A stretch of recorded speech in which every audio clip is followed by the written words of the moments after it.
এই গরমে প্রতিদিন দুটো করে সবজি রান্না করা অনেক কষ্টের ব্যাপার, তবুও 2-3 রকমের পদ হয়েই যায়।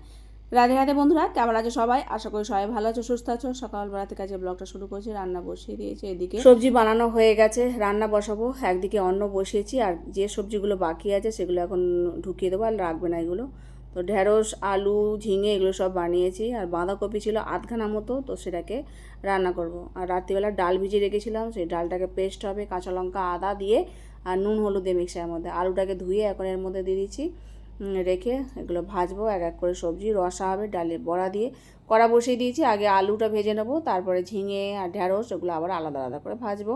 আজকে ডাল হবে না, রসাটাই একটু বেশি করেই হবে। অন্নটা হয়ে যাওয়ার পর আবার একটা কড়া বসিয়েছিলি, তার মধ্যে আবার ডালটা পেস্ট হয়ে গেছে, ডালের পকোড়া করছি। যেগুলো রসার মধ্যে দেবো সেগুলো একটু বড় সাইজ করছি, আর কিছুটা আলাদা ছোটো ছোটো করে ভেজে রাখবো, সেগুলো পকোড়া হিসাবে গ্রহণ করার জন্য। আর বাঁধাকপি ভাজবো বলে আর আগে তেলের মধ্যে একটু বাদাম ভেজে নিয়েছি। যে কোনো ভাজাভুজি যাই হোক না কেন একটু বাদাম ভাজলে ভালো হয়।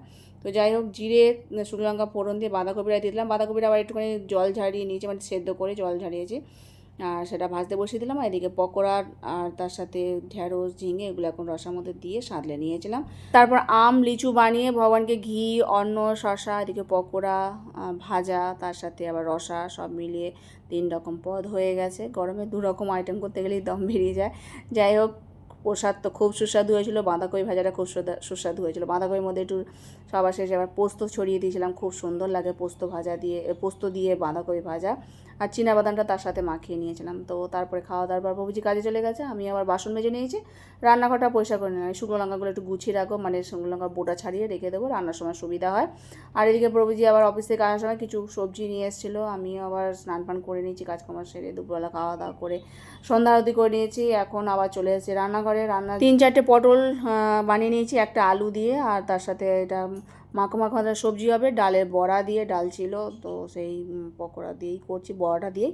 আর সেটাকে এখন এর মধ্যে দিয়ে দেবো, খুব সুস্বাদু হয়। একটুখানি গরম মশলা, একটু মিষ্টি সবার শেষে দিলে রুটির তরকারিতে এটা বেস্ট। মানে কোনো সময় যদি এরমভাবে তরকারি করতে পারে খুব ভালো লাগে, রুটি বা পরোটা দিয়ে এরম তরকারি খেতে খুব ভালো লাগে।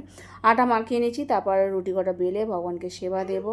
আর সকালে যা রান্নাবান্না করেছিলাম সব শেষ হয়ে গেছে। আর অন্ন ছিল, গোগো জয়িতাকে সন্ধেবেলায় ভেজে দিলাম একটু, ওরা খিদে খিদে করছিলো, তাই ভাজার পর খাওয়া দাওয়া করেছে, তাই অল্প করে আটা মেখেছি। এই রুটি করা করে নিয়ে তারপর ভগবানকে মিষ্টি, আম, শশা এই বানিয়ে সেবা দিয়েছিলাম। তো ভগবানের ভোগ নিবেদন হয়ে গেছে, এখন প্রসাদ পাবো। রাত্রিবেলা একটুখানি রুটির সাথে মিষ্টি ধরনের কিছু থাকলে খুব ভালো লাগে। এখন তো আম উঠছে, তো আম হয়, তা প্রভুজি আবার মিষ্টিও নিয়ে এসেছিলো, তো মিষ্টি দিয়ে আর আম দিয়ে সবই সেবা দিয়েছিলাম। খুব সুস্বাদু তরকারিটাও হয়েছিল, সকলে মিলে এখন প্রসাদ পাচ্ছি।